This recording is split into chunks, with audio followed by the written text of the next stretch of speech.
를 지나 4분의 4박자입니다. 이 찬양은 G키이고요. 16비트 공짝 콩가 이가 콩가 콩 콩가 공짝 콩가 이가 콩가 콩 콩가 공 콩가 이가 콩가 콩 콩가. 칼립소를 두 번 해야 됩니다. 다운 다운 업 업 다운 다운 다운 업 업 다운. 네, 칼립소 한번 파소도블 한번 딴따단 딴따단.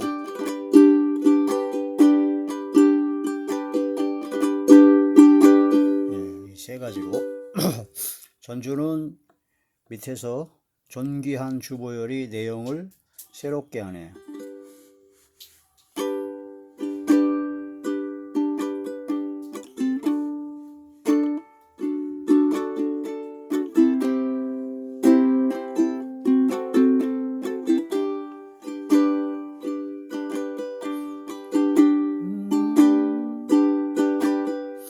보혈을 지나 하나님 품으로 보혈을 지나 아버지 품으로 보혈을 지나 하나님 품으로 한 걸음씩 나가네.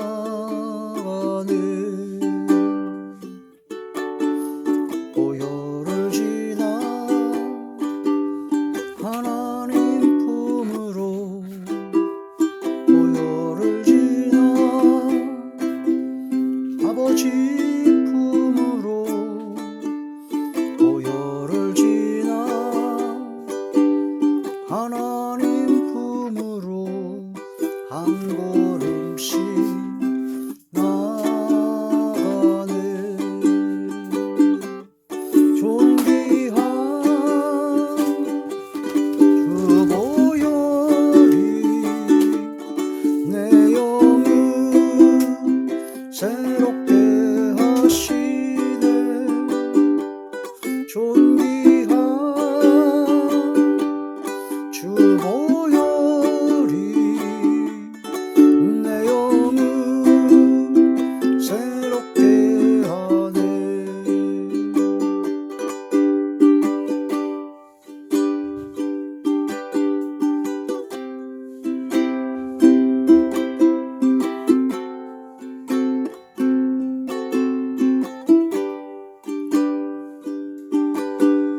보혈을 지나 하나님 품으로 보혈을 지나 아버지 품으로 보혈을 지나 하나님 품으로 한 걸음씩 나가네.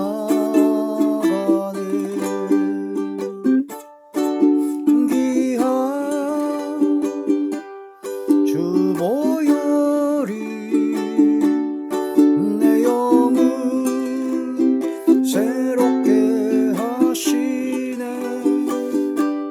존귀한 주 보혈이 내 영을 새롭게 하네.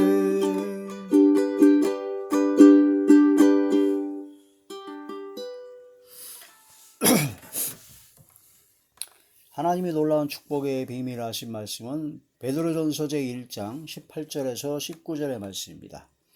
너희가 알거니와 너희 조상이 물려준 헛된 행실에서 대속함을 받은 것은 은이나 금같이 없어질 것으로 된 것이 아니요 오직 흠없고 점없는 어린 양 같은 그리스도의 보배로운 피로 된 것이니라. 아멘. 기도드리겠습니다. 할렐루야. 전능하신 아버지, 은혜와 사랑을 진심으로 감사함을 드립니다.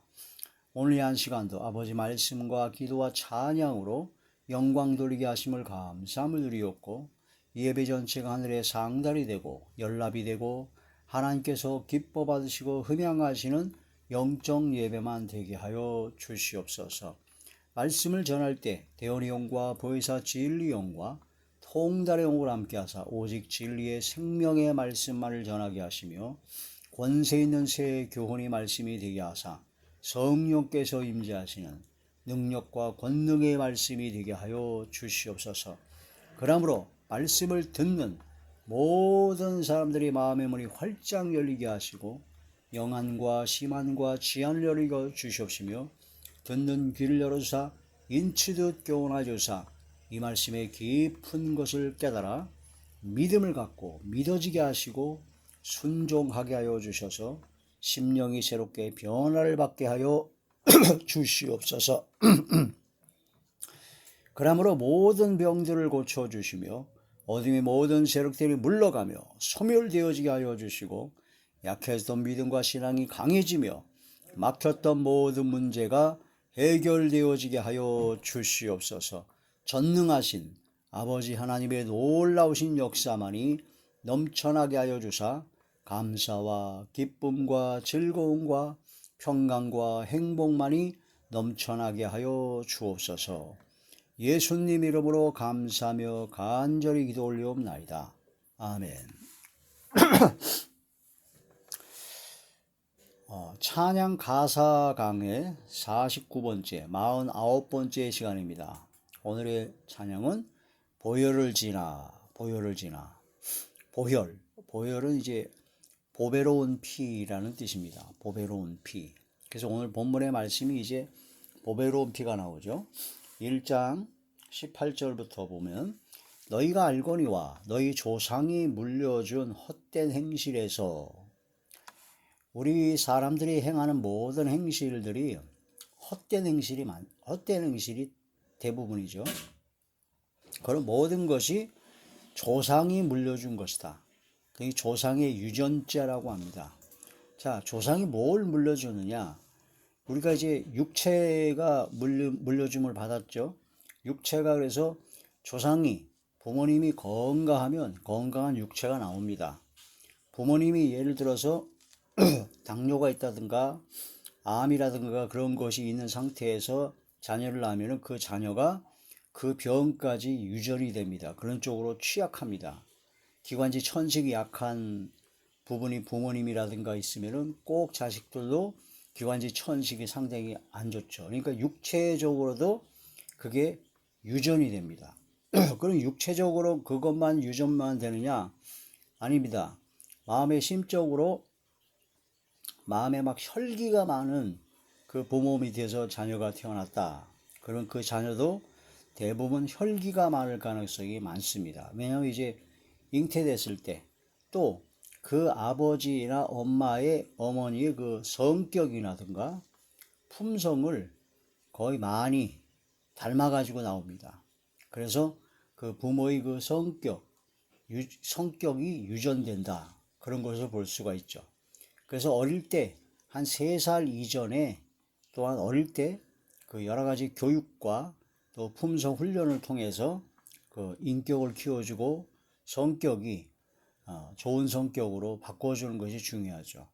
근데 이제 그 모친이 잉태했을 때 10개월 동안 뱃속에 있을 때 그 모친이 진짜 막 두려움에 떤다든가 막 폭력과 그런 학대를 받았다든가 그러면 그 아이가 태어날 때 상당히 굉장히 정신적으로나 여러 가지 성격적으로 문제가 있을 경우가 굉장히 많죠.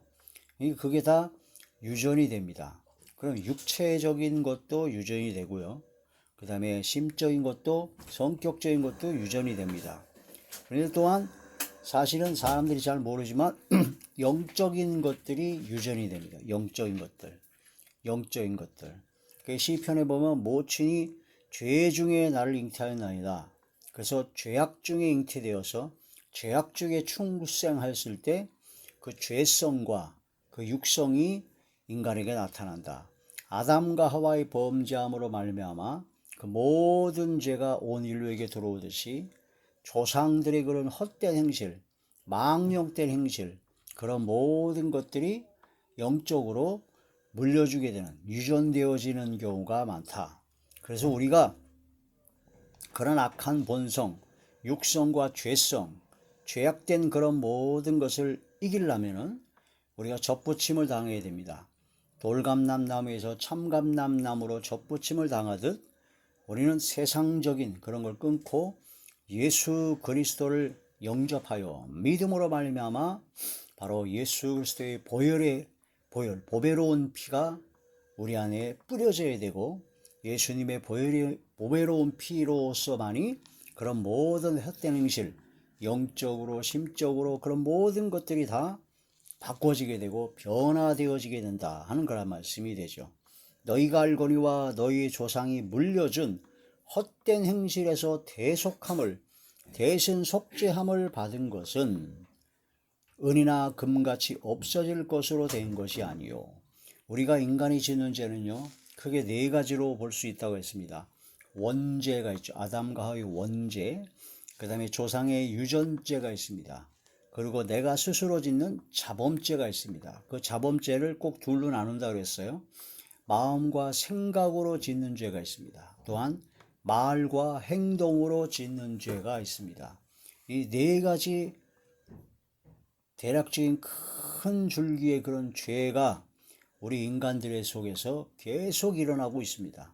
이 모든 죄에서 벗어나는 그런 자유함을 얻는 구속함을 얻는 그런 우리가 죄 속에 갇혀서 고통 가운데 죄악 가운데 허덕이다가 영원한 멸망을 받을 수밖에 없는 우리들이 그런 모든 것에서 건짐을 받고 그러려면 그 죄값의 값을 치러야 됩니다. 보응을 받아야 됩니다. 그런 모든 것을 예수님께서 대신 받아 주셨습니다. 구약의 제사제도에서 사람들이 지은 죄를 속죄하려면 내가 집에서 길러온 양을 데려다가 그 머리에 안수하여 내가 지은 죄를 그 양에게 전가시켜서 그 양을 죽이고 가죽을 벗기고 그런 모든 것을 나무에 벌려놓고 불살라야 그게 바로 속죄의 제물이 되는 겁니다. 안수하여 전가시킨다라는 얘기는 내가 지은 죄를 이 양에게 전가시켜서 양을 죽임으로써 내 죄가 대신 속죄되었다라는 것을 보여주는 것입니다. 그게 바로 구약 제사제도입니다. 그렇게 해야지만이 하나님께서 용서를 하셨습니다. 그런데 구약의 제사제도에는 계속 양을 잡아야 되지만 이제 예수님께서 오셔서 세상 죄를 지고 가는 하나님의 어린 양으로서 흠도 없고 점도 없는 아주 무흠한 완벽한 제물로 속죄제물, 화목제물, 속건제물로 이 땅에 오셔서 나와 우리와 우리 모든 인류의 모든 죄, 그 모든 죄를 죄값을 대신 치러 주셨고 대신 속죄하여 주셨습니다. 그래서 대속하여 주신 것이다라는 거죠. 그래서 염소의 피나 양의 피도 죄를 속해 주시는데 흠없고 점없는 어린 양 예수 그리스도, 바로 독생하신 하나님, 전능하신 근본 하나님의 본체인 하나님, 그 자신이 이 땅에 오셔서 육신을 입고 오셔서 모든 인류의 죄를 대신 속하셨으니 어찌 깨끗해지지 않겠느냐. 이제는 우리가 율법 행위로 구원받는 것이 아니라 오직 그 예수 그리스도의 보혈의 공로, 예수 그리스도의 대속의 은혜, 그것을 마음으로 믿어야 된다는 거죠. 마음으로 믿으면 그것을 하나님께서는 의로 여겨주시고 이제 입술로 고백할 때, 입으로 시인할 때 구원을 받게 된다. 그런 말씀이 되는 겁니다. 너희가 알거니와 너희 조상이 물려준 헛된 행실에서 대속함을 받은 것은 은이나 금같이 없어질 것으로 된 것이 아니요. 19절 오직 흠없고 점없는 어린 양 같은 그리스도의 보배로운 피로 된 것이니라. 흠없고 점없는 어린 양 같은 세상 죄를 지고 가는 하나님의 어린 양 같은 보배로운 피를 바로 보혈이라고 합니다. 보혈.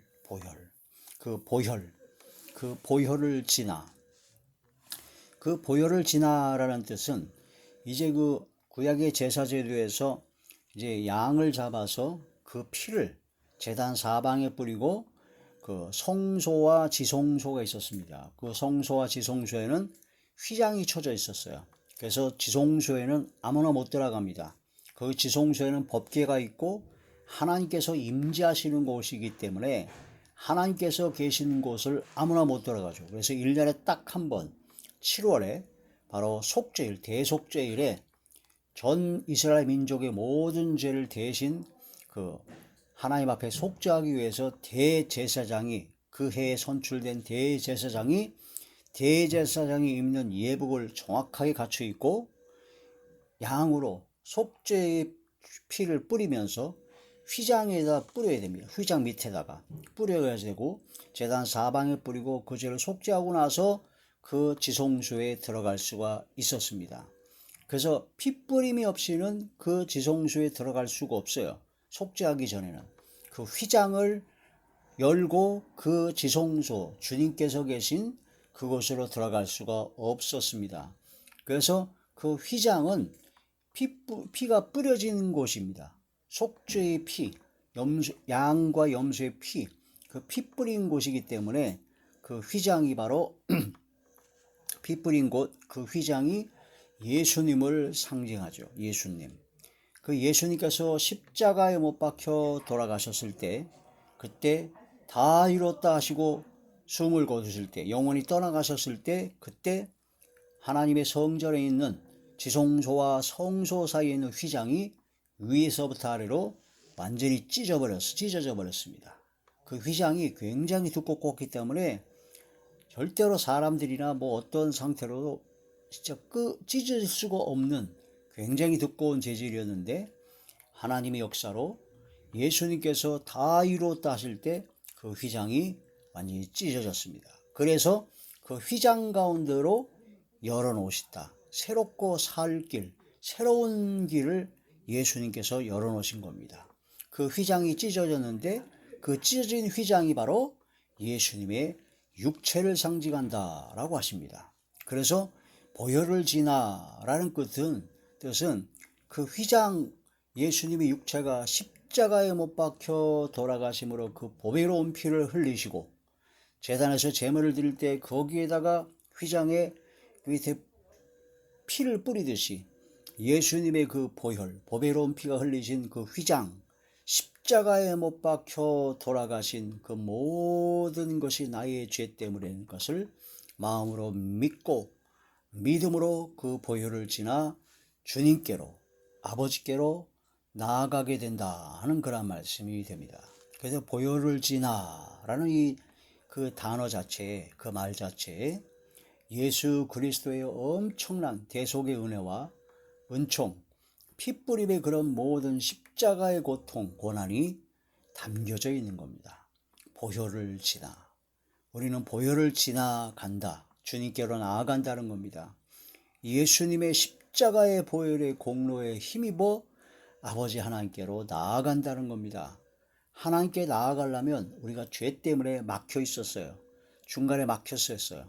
그게 막혀서 하나님께 나아갈 수도 없고 하나님의 은혜를 받을 수밖에 없고 죄악 때문에 영원한 형벌을 받을 수밖에 없는 멸망의 자식들이었는데, 예수 그리스도께서 십자가에 못 박혀 돌아가심으로 그 모든 보혈을 흘리심으로 휘장이 찢어지고 지성소로 하나님께로 들어갈 수 있는 바로 중보 역할, 바로 중보자가 되셨다.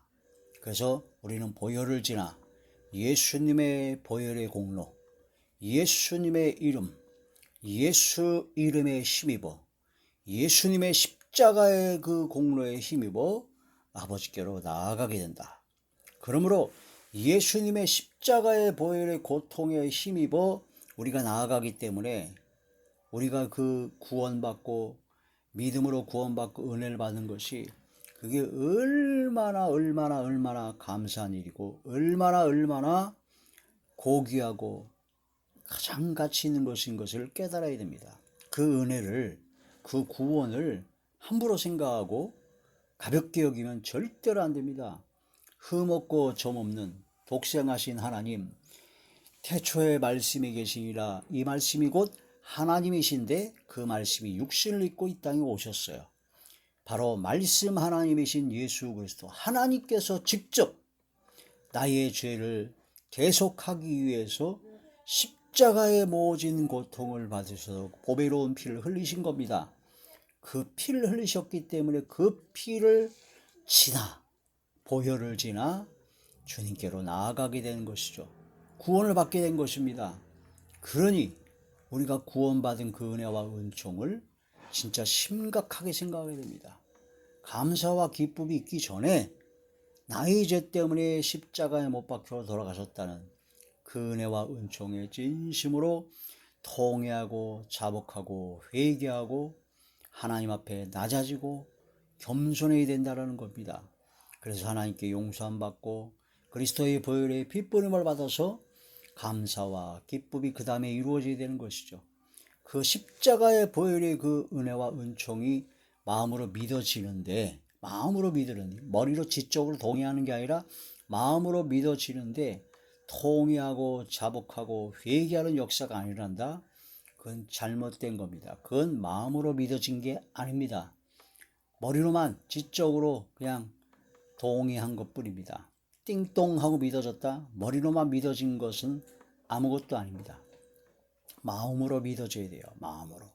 마음으로 믿어지게 되면 그냥 믿어졌다 그래서 그냥 기쁘기만 한 것이 아니라 진실로 통회하고 자복하고 회개하게 됩니다. 구약의 제사제도에서 내가 집에서 길리운 양, 아주 내가 길리운 양을 한 마리를 데려다가 그 양을 가지고 그 머리에 안수해서 내가 지은 죄를 이 양에게 전가시킵니다. 그래서 그 양을 잡아 죽여요. 내가 스스로. 목을 칼로 찔러서 피를 내고 죽이고 그 다음에 죽인 그 양을 가죽을 벗겨냅니다. 그 다음에 각을 뜹니다. 뼈 마디마디마다 다 분리 해체시키죠. 그 다음에 배를 갈라서 내장과 그런 걸 다 긁어내고 그런 다음에 나무를 벌려놓고 제단에서 그 재물을 올려놓고 그 다음에 불태워버립니다. 그게 바로 번제요. 속죄제입니다. 그러면 그런 과정을 내가 내 죄를 안수해서 정가시키고 내가 그 모든 양을 잡아 죽여서 그런 모든 해체시키는 그런 작업, 불살라버리는 그 작업을 내가 하는 겁니다. 그럼 내가 하는 그 과정 속에서 그 양한테 미안할까요? 안 미안할까요? 내가 집에서 길리운 양입니다. 딴 양도 아니고 딴 산속에 있는 짐승이나 그런 것도 아니고 내가 집에서 길리운 양을 내가 지은 죄 때문에 대신 아무 죄 없는 양이 죽은 거예요. 그걸 또 내가 죽여야 됩니다. 그런 과정을 통해서 진심으로 속죄가 되는 겁니다. 통회하고 자복하고 회개하는 역사가 나는 거죠. 양한테 진짜 미안하지 않습니까? 그런데 그 양을 죽이고 막 피가 튀기고 막 그러는 가운데 그런 과정을 다 겪는데도 그냥 감사하고 기쁘기만 해요? 사이코패스입니다. 제정신이 아니죠. 살인마가 돼야 사람을 잔인하게 죽이고 막 기뻐하잖아요. 희열을 느끼잖아요. 아니, 내가 지은 죄 때문에 그 죄를 전가시켜서 내가 집에서 길리운 양을 목을 푹 찔러 피를 쏟고 피가 막 온몸에 피가 다 튀기고 다 죽여가지고 목을 찔른다고 해서 양이 그 즉시 죽는 게 아닙니다. 약 한 15분에서 한 20분간 고통 중에 피를 다 쏟고 그 다음에 죽어요. 그 과정을 다 겪는 거예요. 그 고통과 그 양이나 그런 것이 얼마나 고통 속에 부르짖겠습니까? 그런 것을 다 겪으면서 내 죄가 속해진다는데 내 죄가 속죄된다는 거 그거 하나로 그냥 감사와 기쁘다고요? 그 과정 속에서 눈물 흘리지 않는다고요? 그건 제정신이 아니죠. 아니 양을 내가 잡아도 양이나 염소나 짐승을 내 대신 죽여도 그 진짜 통에 자복하는 눈물이 나는데 아니 아무 죄 없는 예수 그리스도 하나님의 독생자 하나님이십니다. 그분이 육신을 입고 오셔서 나를 위해서 내가 지은 죄값을 대신 대속하여 주시기 위해서 십자가의 모진 고통을 받으셨다니까요. 양손 양발에 대못을 박으시고 오전 9시부터 오후 3시까지 6시간을 십자가에 달려서 물과 피를 다 쏘시고 옆구리는 창에 찔리시고 머리에는 가시관을 찌시고 등과 온몸에는 채찍으로 다 띠끼고 그런 속에서 고통 가운데 나의 죄를 대속하시기 위해서 십자가에 못 박혀 돌아가셨습니다. 그가 찔림은 우리의 허물 때문이요 그가 상함 우리의 죄악 때문이라. 그가 징계를 받으면 우리가 평화를 누리고 그가 채찍에 맞으면 우리가 나음을 입었도다. 그 모든 것이 마음으로 진짜 믿어지는데 통회하고 자복하는 회개가 안 나온다. 그냥 기쁘기만 한다. 사이코패스입니다. 완전히 제정신이 아니죠. 마음으로 믿어지는 게 그래서 가장 중요하다는 겁니다. 십자가의 그 사랑 너무나 감사하고 기쁘지만 그 전에 너무나 죄송하죠. 너무나 미안하고 예수님께 너무나 죄송하고 나의 죄 때문에 예수님께서 십자가에 못 박혀 돌아가셨다. 그걸 깨닫게 되니 그게 믿어지게 되니까 진심으로 통회하고 자복하는 회개가 나오게 된다는 겁니다. 그래서 율법의 행위로 구원받는 것이 아니라 마음으로 믿어서 구원을 받는다는 겁니다. 믿어진다면 진심으로 통회하고 자복하고 회개하는 역사가 일어나게 되고 진심으로 통회하고 자복하고 회개하는 역사가 일어나게 되면은 이젠 주님의 뜻대로 행하고자 하는 순종의 믿음이 생긴다는 겁니다. 율법의 행위를 내가 이걸 해야지 내가 구원을 받는다 해가지고 이걸 억지로 이걸 행하는 그런 것이 아니라 진실로 마음으로 믿어져서 통회 자복하는 회개가 역사가 일어나면 그러면 그 믿음이 이제는 이 세상 죄악된 삶을 청산하고 이제 주님의 뜻을 따라 살겠다고 하는 강력한 믿음이 순종의 역사가 나타납니다. 그래서 율법의 행위로 구원받는 것이 아니다. 진짜 믿어야 구원받는다. 왜냐하면 율법의 행위로 구원받는다는 것은 자기가 자원해서 즐거운 마음으로 율법을 행해가지고 구원받는 것이 아니라 구원받기 위해서 이걸 행해야 된다라는 억지로 복종하고 억지로 할 수 없어서 하는 거예요. 무서워서. 그것을 하나님께서는 원하시지 아니하고 자원한 마음, 즐거운 마음으로 진짜 순종하는 마음이 되어야 된다는 거예요. 그래서 예수 그리스도를 마음에 믿어라. 영접하는 자가 되라. 그러면 진심으로 통회하고 자복하고 회개하는 역사가 일어나서 이제는 세상을 모든 죄악을 청산하고 주의 말씀대로 순종하겠다는 강력한 결단이 나타나게 되므로 그게 바로 하나님께서 주시는 구원의 은혜입니다. 믿음으로 구원받으다니까 행함과는 아무 상관이 없으니까 마음으로 믿기만 하면 돼. 난 믿어. 입으로만 혀로만 믿는다고 떠드는 것은 띵똥하고 믿어지니까 난 이제 구원받았어. 이런 가볍고 그 엉터리 같은 그런 구원론을 가진 엉터리 같은 구원파라든가 그런 것들은 진짜 제정신이 아닙니다. 예수님께서 십자가에 못 박혀 돌아가셔서 그 모진 고통을 받으신 게 나 때문에 돌아가셨다니까요. 그게 마음으로 믿어지면 어떻게 되는 것인가를 생각해 봅니다. 여러분 집에서 진짜 사랑하는 여러분의 자녀나 여러분이 진짜 사랑하는 애견이라든가 내가 지은 죄 때문에 그 내 자녀와 내 애견 그런 것이 다 대신 죽었다.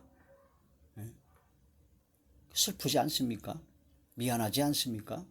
그냥 기쁘기만 합니까? 아, 난 죄의 속량 받았으니까 죄사함 받았으니까 내 자식이 죽거나 말거나 내 애견이 죽거나 말거나 나는 그냥 기쁘기만 합니까? 미친 겁니다. 제정신이 아닙니다. 진심으로 마음으로 믿어져야 됩니다.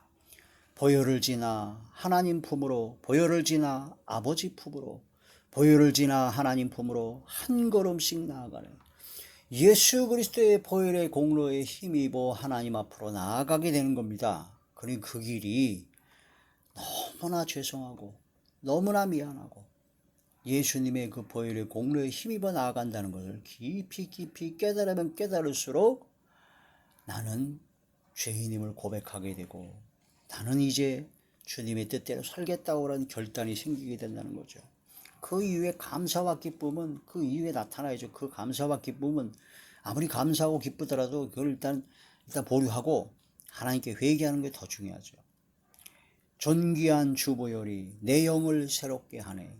내 영을 새롭게 하시죠. 존귀한 주보혈이 내 영을 새롭게 하네. 이 가사의 내용은 간단합니다. 몇 가지가 계속적으로 반복이 되지만 그 보혈 그 자체에 엄청난 의미가 있다는 것을 깨달아야 됩니다. 갈라디아서 제1장 4절의 말씀입니다. 갈라디아서 제1장 4절의 말씀. 그리스도께서 하나님과 우리 아버지의 뜻을 따라 이 악한 세대에서 우리를 건지시려고 우리 죄를 대속하기 위하여 자기 몸을 주셨습니다. 생명을 다 주신 겁니다. 다 주신 겁니다. 예수님께서. 에베소서 제1장 7절의 말씀입니다. 우리는 그리스도 안에서 그의 은혜의 풍성함을 따라 그의 피로 말미암아 속량 곧 죄사함을 받았느니라. 아멘. 로마서 제3장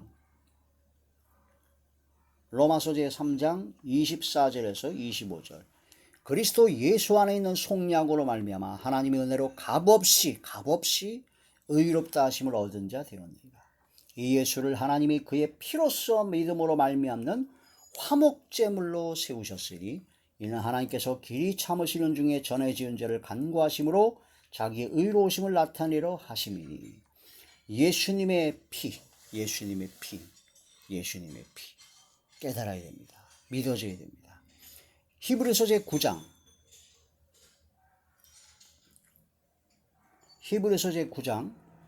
7절에서 14절까지 말씀입니다. 오직 둘째 장막은 바로 지성소를 말하죠. 대제사장이 홀로 1년에 한 번 들어가되 자기와 백성의 허물을 위하여 드리는 피 없이는 들어갈 수가 없어요. 죽어요. 성령이 이로써 보이신 것은 첫 장막이 서 있을 동안에 성소에 들어가는 길이 아직 나타나지 아니한 것이라. 이 장막은 현재까지의 비유니 이에 따라 드리는 예물과 제사는 섬기는 자를 그 양심상 온전하게 할 수 없나니 이런 것은 먹고 마시는 것과 여러 가지 씻는 것과 함께 육체의 예법일 뿐이며 개혁할 때까지 맡겨둔 것이니라. 그리스도께서는 장래의 좋은 일의 대제사장으로 오사. 예수께서 제제사장입니다. 손으로 짓지 아니한 것 곧 이 창조에 속하지 아니한 더 크고 온전한 장막으로 말미암아 영원한 천국이죠. 염소와 송아지 피로 하지 아니하고 오직 자기의 피로 예수님의 보혈로 영원한 속죄를 이루사 단번에 성소에 지성소에 들어가셨느니라. 염소와 황소의 피와 및 암송아지의 죄를 부정한 자에게 뿌려 그 육체를 정결하게 하여 거룩하게 하거든 하물며 영원하신 성령으로 말미암아 흠없는 자기를 하나님께 드린 그리스도의 피 보혈이 어찌 너희 양심을 죽은 행실에서 깨끗하게 하고 살아계신 하나님을 섬기게 하지 못하겠느냐. 할렐루야. 히브리서 제10장